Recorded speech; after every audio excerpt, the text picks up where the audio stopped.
ស្រុកកំណាត់ចំបា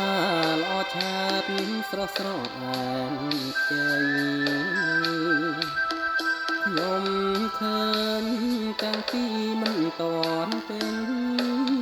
វ័យដល់អូនណាដឹងក្តីរូបអដាច់គេ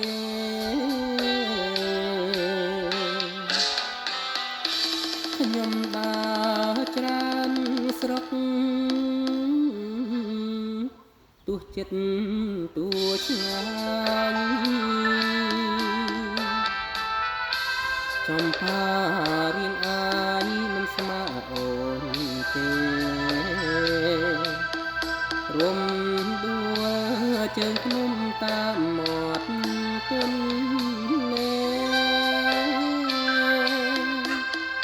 មិនអាចណាលើទ្វេអស់លើស្រីបាន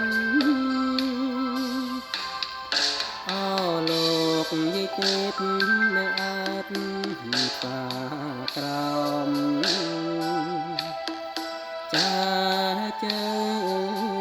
លួងលោមរូបស្រីឲ្យបាន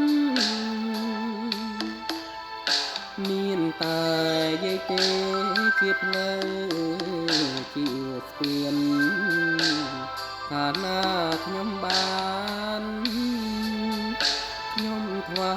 យភ្លេងការចំបាផ្សាលើសូមផ្ញើដួងចិត្ត